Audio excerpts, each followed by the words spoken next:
Welcome to Thinking Green. I'm Rana, and here with me tonight is Greg Stroud, who I think was on the show at least once a couple years ago when the whole region was fighting the high-speed bypass that would have gone through many of our cities and towns and had a huge and not necessarily positive impact on them. That was with Tim Answer. Yeah. It was great to be on. And in fact, everyone believes that that issue is entirely over, when the reality is that NEC Future, the plan, is the law of the land. This is the only region where it just remains a question mark, but that question mark is the law of the land. So this might come back then. Oh, it's already here. It's already here. But there's no money to build any of it. Well, I guess sometimes it's good. I mean, that's what stopped Robert Moses in Long Island, right? He ran out of money. It's true. This is what I joke that we worry. Sometimes we want government to be so much more functional, and then it starts functioning, and we say, "Wait a minute here." Yeah. And the Transportation Committee in the Senate is one of the few committees that still functions or used to function a couple of years ago. And I'm guessing, now you have a new enterprise, and that's mostly what we'll talk about tonight, but maybe not exclusively. Seems like you've done a lot of stuff at different phases of your life. You were professor of history, correct? Professor of history and literature at Bennington, worked in the theater, worked at the Connecticut Trust, and now starting a newspaper. Okay, so why a newspaper, and why a newspaper particularly now? So if we go back to that fight on the train, 80% of my job was to talk to the press and make sense of technical documents and to convey that information to the press and then the public. But as part of my job, I realized how hard it is to have conversations with the public and to inform the public. And we have these huge news deserts in Connecticut. Who covers Old Saybrook? It's a big town. We find that Guilford or Madison, large towns, they're just a little too far east of New Haven. We find in Lyme and Old Lyme and New London and Stonington, we have the Day. But the Day is, they're under siege, financial siege. It's really hard to have a newspaper. So we're starting one. And and also we in New London kind of think New London's the center of the world. And I'm not sure the Day, it tries to cover the region somewhat, but it is very centered on this immediate area. It is. More than the region. It's hard. If you think it isn't quite as stark at the Day, but I think of the newspaper with the largest circulation 20 years ago was the Cleveland Plain Dealer. They had 340 reporters. Now they have 32. So same region, 1/10 the reporters. So what do? You either cover it as best you can, or you follow the route of the Washington Post, for better or worse. And the Washington Post found Jeff Bezos, so they find someone, an angel.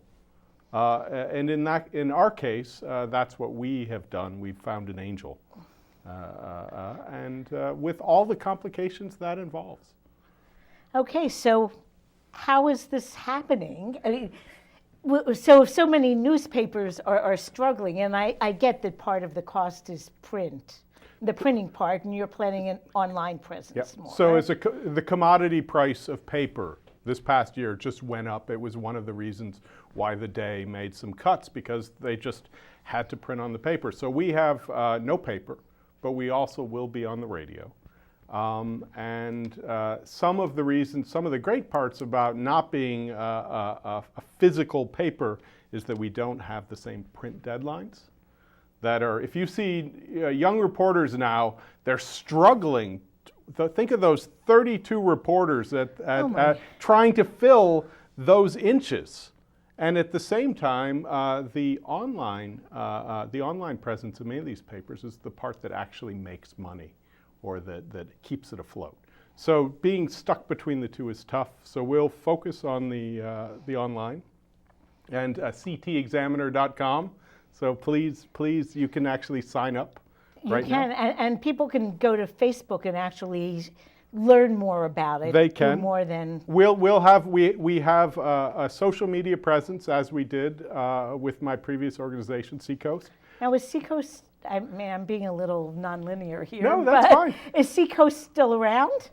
Seacoast is still around, but what we found is that the news function of Seacoast and the sort of the information gathering part, we are sort of transferring over to this new venture. And so I just hired two reporters. One of my favorite reporters from my train work, who was at the Westerly Sun, and the other is a young reporter who is the editor at UConn's paper, and she's worked at the Connecticut Mirror and the Hartford Courant. So her first day of work is actually tomorrow morning. Wow. So it's kind of exciting. So I'm guessing that your focus is the local stories that get missed by the newspapers who have very few reporters on the ground and are taking stories off the wire. I think we sort of like to say we're not trying to compete with the Day. I mean, how could we? I mean, we're much smaller than they are. But we're not trying to compete with the Connecticut Mirror, but we are trying to add to the conversation. I think we'll focus a lot on issues of development, so issues of housing, issues of opportunity zones, the state pier, open space. These kinds of issues interest us a lot. So we'll bring that sort of component to it. But I think I sort of lost my train there. What? Gosh, I don't know. Well, we'll start over somewhere. When you were talking about deadlines, I couldn't help but remember 10 years ago, I was on the Board of Education in New London, and at the beginning of each Board of Ed meeting, there was a reporter from the Day, and there was a reporter from the Patch, which at that time was a pretty living, breathing entity in New London. And we always got better coverage from the Patch because the reporter from the Day was out of there at 9 o'clock because he had to make a deadline. They have the deadline. If a meeting could go till 10:30 at night, the reporter from Patch, he would be there till the end. I try to hopefully be a good employer. So yeah, well, I don't even know. I mean, I think he might have been self-motivated. I'm sure he wasn't making much of a living. Reporters are. But he would be there till 10:30, and his story would be posted like at 1 a.m. When I first asked one of the sort of leading sort of journalism profs in Connecticut, I asked for advice and to find a great reporter, and she led me to Julia Worth, my young hire. And the first thing she wrote back to me, she said, "No breaking news. Is that a typo?" And I said, "No, it's not a typo. It is that there's certain things we know we can't do. We don't intend to be a one-stop news site. We know that your average person gets their news from like 5 or 6 different places. If you want to read about national news, go someplace else. If there's an accident on I-95, someone else will handle it better. But we will cover an issue in a way that ideally that article, that piece will have value in another year. So if it takes us an extra day, it takes us an extra week, we'll take that time to write an article with lasting value. And that's something that we want to focus on. Our idea is we have a mission statement that's asking big questions in small places. And so the idea is just because it's local news, it doesn't have to be minutia. It can be, it's important. It's vitally important. I really believe, truly believe, to cover local news well It's where all the big issues really come down to how you live them, right? And so all the things that the New York Times covers or the Connecticut Mirror covers up in Hartford, or all these mandates or ideas, well, how do they play out like you and I live in some neighborhood? And that's part of our goal. Now, it seems like one of the things I looked up this afternoon, that one of the things that kind of inspired you was thinking about this rail bypass plan that was being, quite far along its path before anyone in this area who would be impacted knew anything about it. Exactly. I think you talk to a person at the FRA, the Federal Railroad Administration. You ask them about the plan, and they say, it looks great from 30,000 feet, but no one lives at 30,000 feet, and to some extent, our job is to communicate some of that on the ground experience up the ladder. So, I mean, in a way, it's advocating for the region by explaining how these big plans or these ideas, how they play out on a local level, the impacts. In that case, actually, the designer at Parsons Brinkerhoff, the project head, lived in Old Lyme, raised his kids in Old Lyme, the number one impacted town on the entire Northeast Corridor. So I think they knew exactly what it was like at ground level. But we want to make sure everyone else knows too. In the case of, last time I was on the show, in fact, it was just before I went over to Charlestown, Rhode Island. They didn't find out that they were the second most impacted town on the Northeast Corridor until the plan had already gone to the next stage. They found out over a year later than everyone else. And so ideally, local news that's looking up, seeing how it plays down, can help us avoid some of that. Well, it's really interesting to think how news has changed even since I was a kid. But before that, I don't know, it seems to me I heard some quote or other that, our society is, knows everything except we're totally ignorant. Well, there's studies that say that the internet makes smart people smarter and dumb people dumber or something. How do you judge that? But there's a sense that the internet isn't the solution to all of our information needs. What we do know is the difference between when we were really young, it is that there are thousands of news sources. We don't turn on, one of the 3 news stations. We don't get the few, the main local newspapers. So in any given town, it's likely that that only, say, 10% of the population gets their news from a single, from the shared source. So to reach all those different small populations is really hard. Even with something like the high-speed rail, there were people that sort of, found out 6-8 months later. They send an email. It's like, what about this train thing, Greg? It's like, yeah. Yeah, it's been going on for a year and a half. It's been going on for a year and a half. But it's the nature of news and sort of, I guess, a fragmented culture that we have now. Well, I mean, it seems on the surface like a very democratic thing that right now anyone can get any information out there, but if you don't have some curated sources, a lot of what you're learning is like what famous people are getting a divorce this week, which, doesn't really impact us. And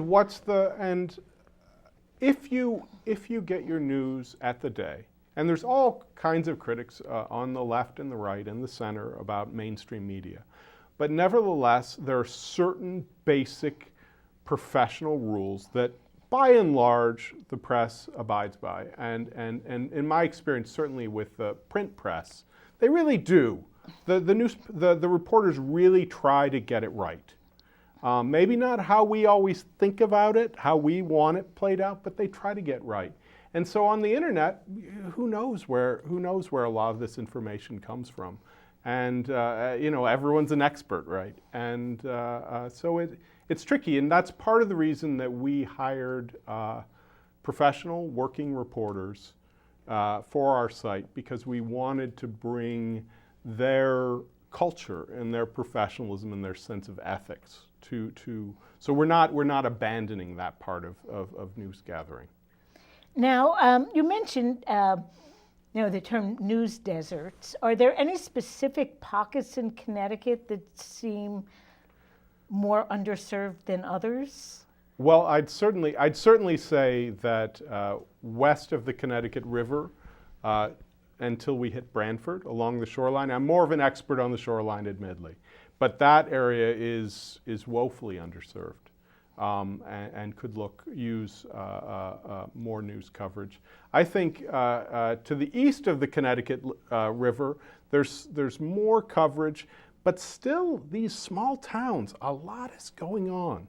It's part of when we talk to people about the train, high-speed rail, a few years ago, we said, it's not just about the train. It's about a whole raft of developmental projects that are coming our way, coming our direction, and the public and public officials, they have to pay attention, because some of these projects could fundamentally affect the character, the nature of southeastern Connecticut. And so our job is to kind of to help with that, and to add, not to be that one-stop news source, but just to maybe to help to create a critical mass of better news, so that we ideally will link and send people to our competitors, if you will, or our colleagues at the other papers, things that we like, things that are interesting. And that's something that I think that blogs and the new digital formatting, that's something that they've really added. I don't know about you, but when I get my news, often I start out with one article and it has a link to another, Sure. And the next thing you know, I'm, God knows where. So Hopefully that's not our in model. The weeds. Hopefully not in the weeds. So what is the format of this paper going to be? We can go online now if you go to CT Examiner and sign up. You go to... So if we sign up, what do we expect to get? So if you sign up, you will receive a news digest of the week's articles on Sunday. So Sunday morning, just as, I don't know, maybe that comes from my own pleasure of getting the Sunday paper. So are you going to have comics? If somebody somebody wants to write to me and say, I'd love to do comics, we actually are inviting contributors, and we're trying to create a platform that people can contribute to. We have a limited budget, but there will be this Sunday digest you can sign up for, but our main site online at ctexaminer.com, you come, there should be new articles every day, and we will cover still the locus, the center is Lyme and Old Lyme and East Lyme, but we'll have a third of the coverage will be across the region. And to a great extent, what we'll try to do is for that part that covers, say, a Lyme and Old Lyme, we will make comparisons and links to the other towns. Because I think sometimes when you look at your town budget, for example, or you look at an issue of housing or your mill rate or anything else, we look for advice or comparisons for the other towns in the Sure. region. So I know this is something in Old Lyme, I know you're working on housing. And so Right. I'd like to talk to you to get ideas to take back to Old Lyme and to the people in Old Lyme about how they can solve some of their housing issues. So these are the kinds of conversations that we're trying to have. And moving to some extent, maybe moving a bit off of social media. A lot of people are moving away from social media. Yes, for various reasons. So we'll still reach out and publicize through social media, through Facebook in particular, and Instagram to get younger people. Because you find if it's Facebook right now is for people 45 years old and older. I mean, the numbers are just, you look at the numbers, it's clear. If you want to reach the under 45s, you need to look to Instagram or elsewhere. Yeah, it's funny to me to think like 45 or 50-year-olds. They seem young to me too. But now, every paper, whether it purports to or not, has some kind of political bent. Mm-hmm. So what are you looking at with this paper? Here's the funny thing. Politically, I'm kind of on the left. Our angel that's funding us is actually kind of on the right. And I'm not actually sure where our reporters, I haven't asked them. I'm not worried about it. I think what I will say is this, from my own perspective, and certainly from the sort of editorial perspective, it's respecting small towns. It's looking out for the little guy and how, whether it's a big idea from the left or the right or from both, how that plays out and affects their lives. So it's something like, say, tolling. And we'll look at tolling and we'll say, maybe maybe, as I often do, to Republicans, to the right, I'll say, isn't tolling just a flatter tax? Isn't this Reaganomics to the hilt? This is a user fee. This is something that in many ways in classic Republican economics they should support. But they hate it though. But to Democrats, I say, isn't this almost, to what extent is this just clawing back the earned income tax credit? If you're working, you have pretty much, for most people, you have to drive. You can't choose your hours. You'll be on 95. And if I told most any Democrat, we're going to reduce the earned income tax credit by $800, $900, they'd say, over my dead body. If I say we do it through tolls, they say, some of them say, yes, let's. So we try to challenge and think about and play out how it plays out with people's lives. From my own perspective, I care deeply about preservation. So I have a preservation background. And I care deeply about the environment in this area, and so anything that impacts preservation of the environment will certainly take very seriously. And that's an interesting question in terms of, before the show we were talking a little about housing, and I've kind of gotten involved in a local effort for, to promote, to initiate actually a community land trust in the region. And part of the idea for me is housing is not affordable enough for either the working poor who are paying very high rents, or some people who aren't even that poor, but might have medical debt or college debt, who can't get mortgages, even though a house, at least in New London, costs less to buy than to rent very often.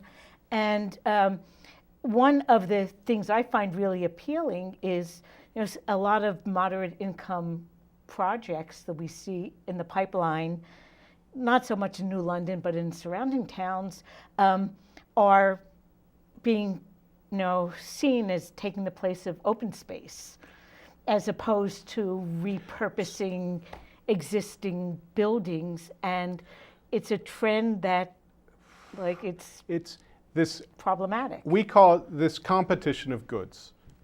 Housing, affordable housing is a good, but so is preservation, so is respect for the environment, limiting sprawl, and it's tricky. And so let me play out housing just a little bit. So this maybe gives us a sense of how I look at this issue. For when I first met a year ago with Hope Partnership, who is a nonprofit in the area that works on affordable housing issues, they explained to me that their organization was built around solving a problem that they saw of semi-transient populations that lived in motels and hotels along Route 1. And these populations are relatively quiet. People don't even know they exist. They don't know that the children are pulled out of schools. They don't know that they suffer through seasonal rentals. And so they want us to help this population, something I respect. Now, if we take affordable housing in a town like Old Lyme, potentially families that are earning $60,000, $70,000 fit into affordable housing. Now, those families, as you say, they might have medical debt. There's all sorts of things. Many struggling to find a place to live. But is that our best use of limited dollars, or should we be focusing on these even poorer people? And when we build that housing, how do we cut costs to save money to make it affordable? And one way is that, unfortunately, there's a tendency, a sort of market-driven tendency, to build in areas that are less buildable. It makes the land cheaper. So areas with potentially with wetlands, areas that are less walkable, that are in sort of problematic traffic areas, are sort of inviting for affordable housing projects because no one else can build there. But they're not great places for people to live or great places to build. So it's this balance, and finding the right balance is tricky. And that's something that we plan on certainly working on. Well, and of course, Connecticut, with its 169 towns, all kind of run independently and not often very cooperatively, it kind of exacerbates the situation. I mean, New London has, we have a lot of homeless people here, but we also have a very high concentration of very low-income people. So our, mill rate is through the roof, and it's hard for us to maintain our buildings. But on the other hand, there are empty houses, and if we could figure out some way to fund fixing them up and getting people in, either as renters, subsidized renters, or a home purchaser who spends $100,000 for a home and their mortgage and insurance are still fairly affordable. It's really tricky. How do we, if you're up in Hartford, how do you craft policies that work as well for New London as they do for East Lyme or Old Lyme or Stonington? And it's not easy. And one thing that we look at is we say a lot of it comes down to schooling and education. And part of the reason I know that people move to Old Lyme is for the schools. And they really stretch their budgets for the schools. And it's important, and part of the reason the roots of the affordable housing movement are really rooted in integration and providing access to schools. And so whatever we do, we want to make sure that where you grow up gives you all the opportunities you can. Wherever it is. Wherever it is. And part of the way you get people to move into houses in New London is you make sure that those people have as good of school opportunities and job opportunities as they can. So this is just it's a rich, culturally rich area to live in. I mean, it's kind of, it's in many ways, it's sort of the exciting place culturally in the region. But crafting those policies is tricky. I'm not sure I have all the answers, but I'm certainly want to listen. Well, it's interesting, to have these, subjects just discussed in a non-superficial way. So that's, and realizing that these are, it's not about one side or the other, but these are really complicated issues with a lot of sides and a lot of drawbacks and a lot of negotiation. And I think some of that's part of the reason you have a local paper, because you see how this plays out and you really inform the conversation on how it plays out on the most local level. And we talk to people that are on the ground as much as we can.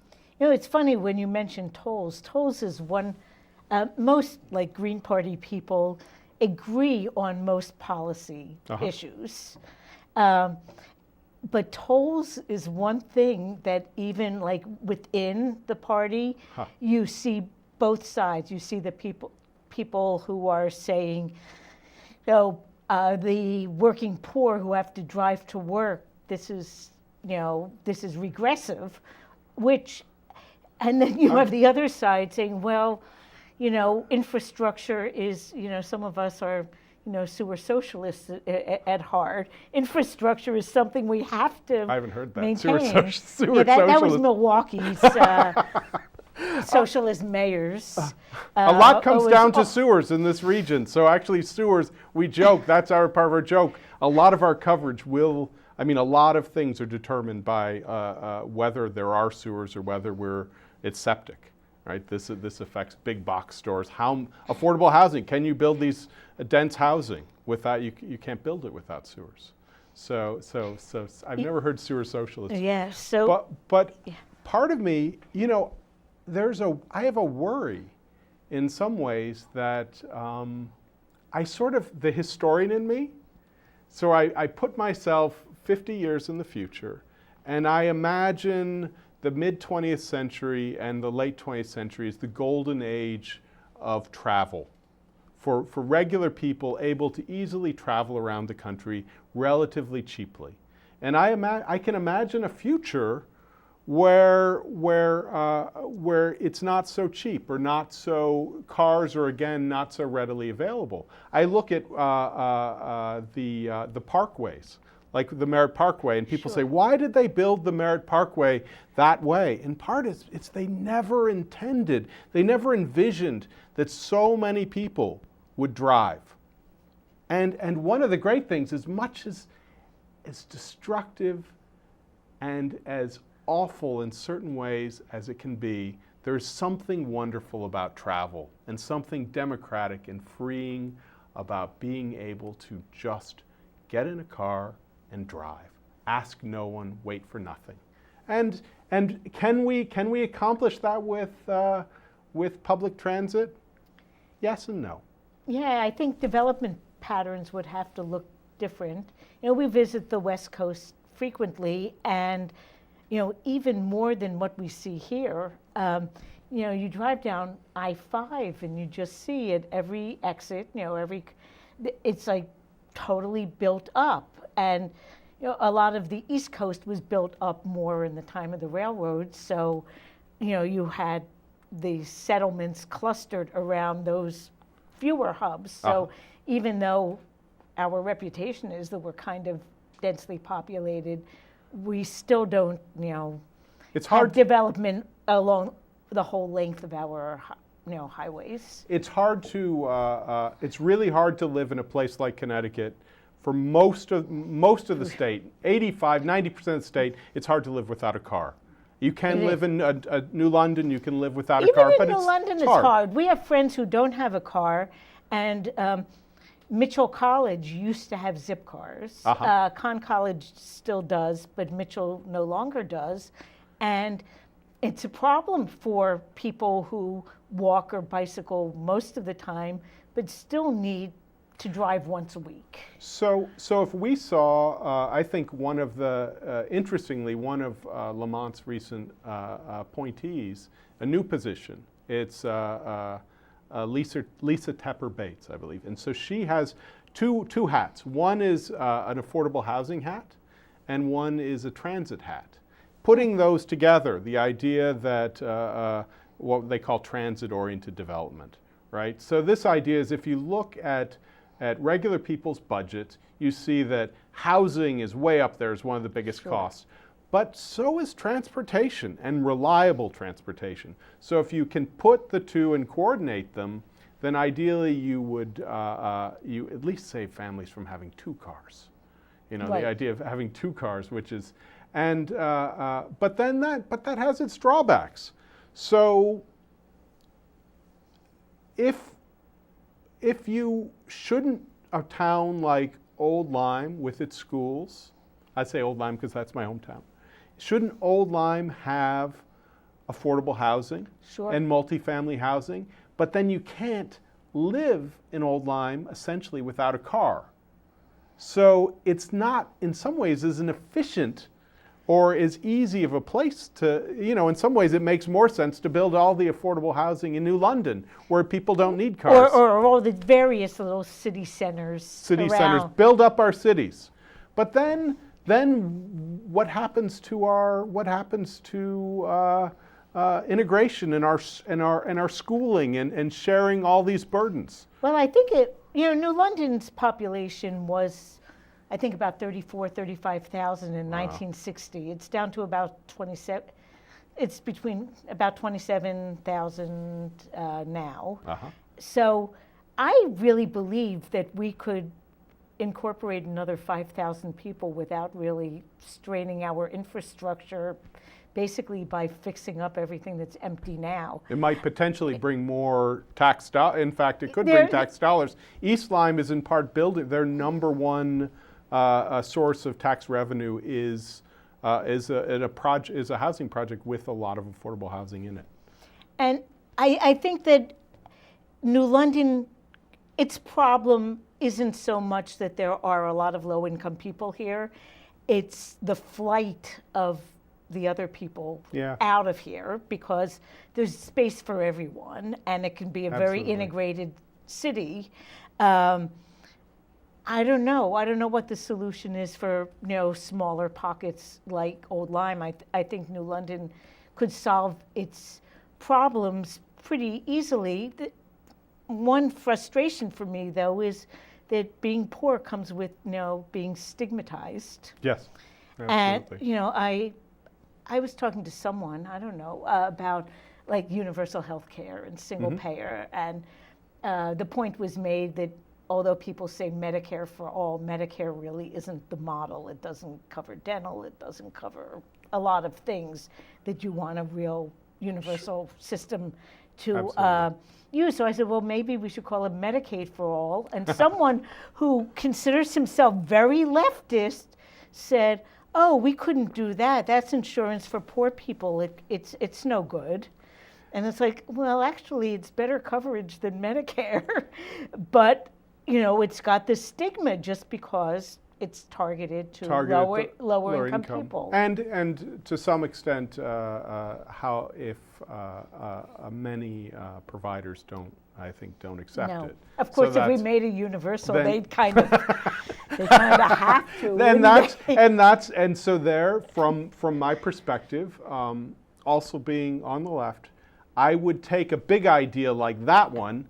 Now let's play that one out. Let's talk to healthcare providers and other people. Let's take that big idea, play it out on a local level, and make sure that at least those voices are part of the conversation. And there would have to be some adaptation. I worked for Head Start for 12 years, so most of the kids in my class, were on Medicaid.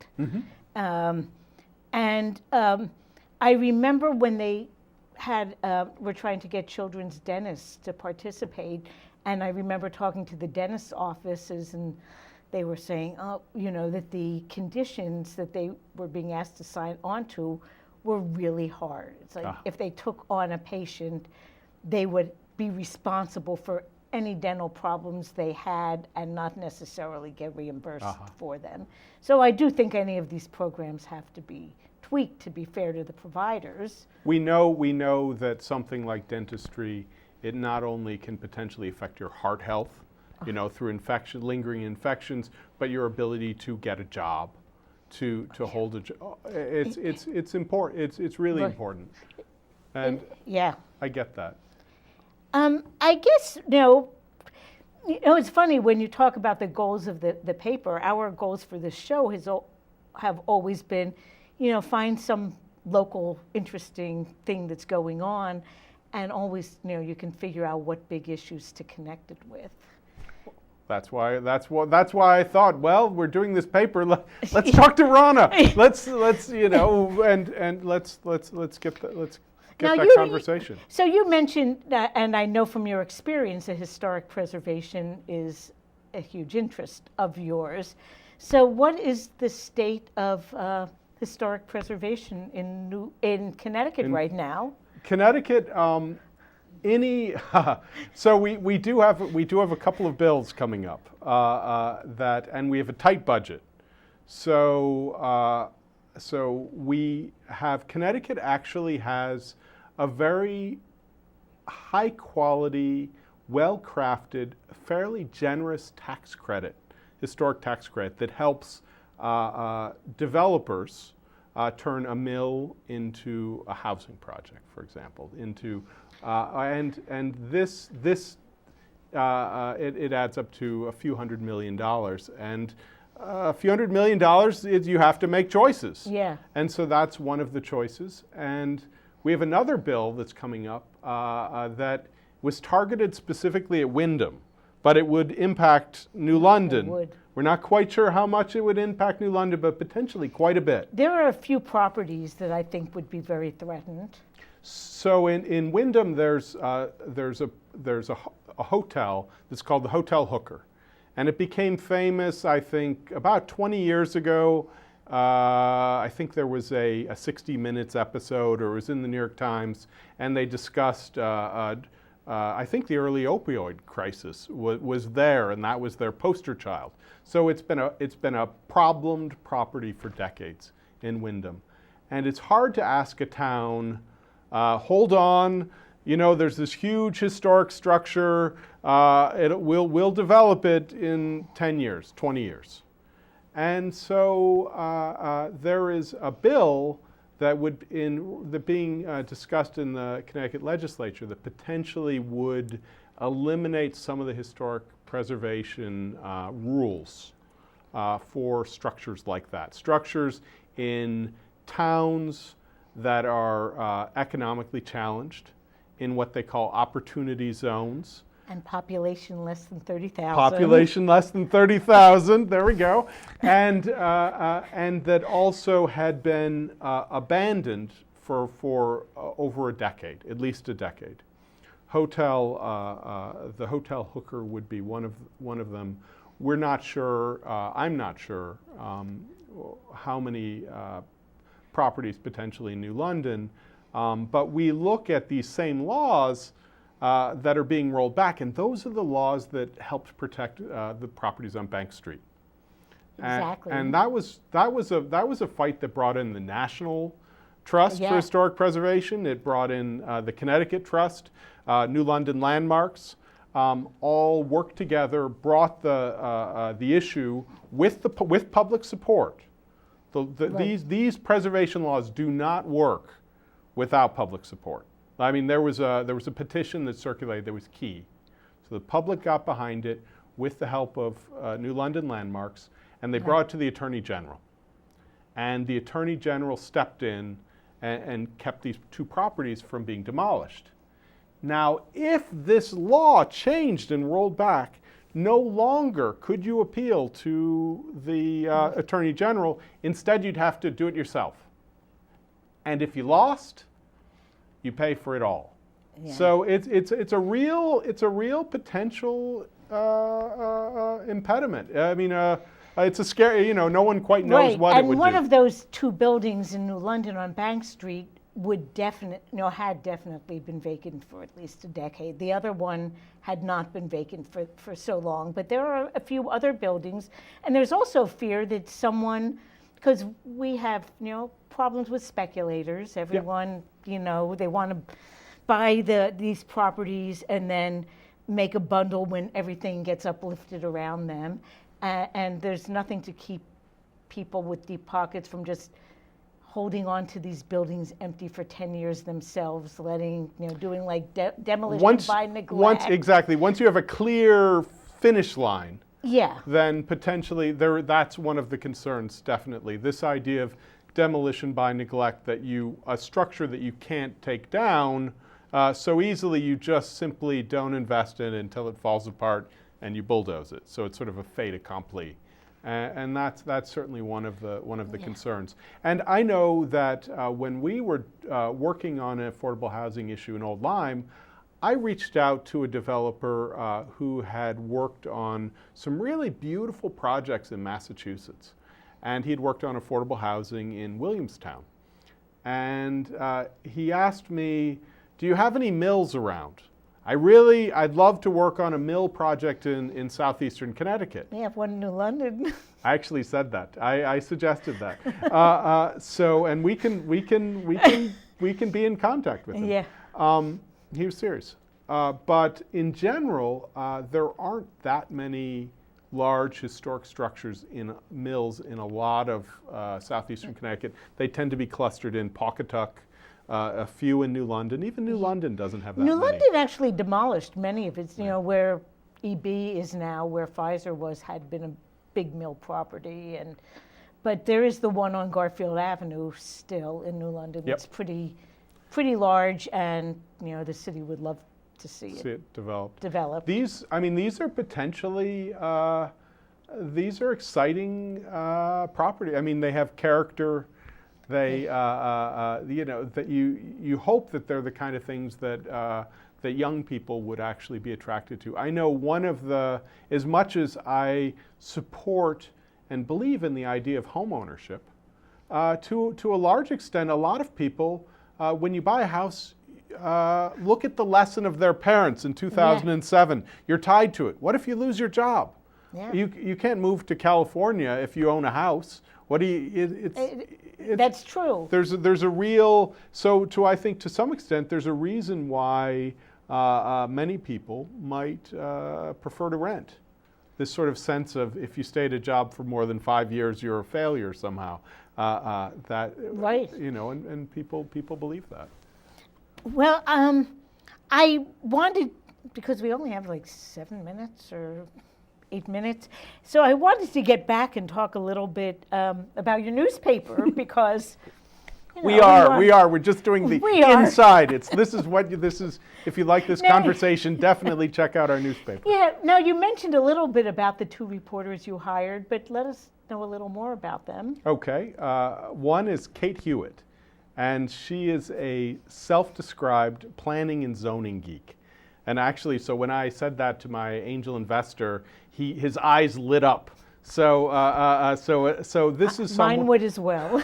There's a lot that's one of the real areas in the future, and so she will be covering a lot of those sort of development planning issues across the region. And our other reporter is Julia Worth. She's a bit younger, and she has been working actually in New London already at the Coast Guard Academy on issues of health and diet. In fact, she's been working on issues of eating disorders at the Coast Guard. So really kind of interesting. She has a background in health, and so she's going to be covering a lot of development issues, but has her own flavor. We'll see. So she starts work tomorrow. So I like the fact she said, "Greg, can I come in at 8:30?" And I said, "Yes." Now, if someone has like some issue, story, whatever that they think you might be interested in, how do they submit something like that? So you suggestions, ideas. If you'd like to write a letter, if you're interested in a column, you can write to me at gregory.stroud@ctexaminer.com, and so just write me, pitch me an idea. Just invite me out for a cup of coffee. We'll chat, and I'm pretty busy right now, but I'm really interested in hearing from you. And part of what we need is those sort of local voices, those sort of ears closer to the ground in the neighborhoods that tell us what we should be covering, and we'll try our best. Because it does seem as though, not just with the high-speed rail issue, but with so many issues, the public doesn't know what's going on until it's almost too late. It's true, and it's part of. It's really important to. That's sort of when you talk about our politics or our slant. Our slant is, whether I'm for or against your ideas, I want you involved. I want you part of a civil conversation that's based around facts, And whether you're the greeniest of green or the Trumpiest of Trump, I don't care. I want you engaged in your and trying to frankly, with the high-speed rail, there were a lot of odd allies. In the same room, a lot of people that think, oh, we will never get along. We just have to defeat those other people, and they were there working on something that really mattered to their community. And I think that fundamentally, our job is not to create controversy, but to find some of those issues that we can work together and try our best to get people to do that, talking. And I believe that. So when is the launch, and how do? May 20th. Oh. May 20th. So we've got now. There's a countdown on our site. You can sign up now, right on the site. You just sign up. We won't spam you. And we won't share your email or anything. Just sign up, and on that Sunday you'll hear from us. And or you can just go to the site ctexaminer.com. Starting May 20th, any old time, there'll be new news. And if we're not covering what you think we should be covering, write us and tell us what we should be covering. Especially along the shoreline. Especially along the shoreline. Technically, we're covering from east of New Haven to Stonington, but we'll really focus. I think New London is one of our huge focuses. Old Lyme, Old Saybrook, up to Essex, Colchester a little bit. Rural issues as well, but big issues, big questions. Okay, I think we're out of time. Thanks a lot for coming to New London tonight, Greg. Thanks, Rana. And next week, we'll have a few people from OutCT to talk about their programs that are coming up. So we'll see you next week. And, looking forward to the launch. This was great. Thank you very much. Thanks for coming.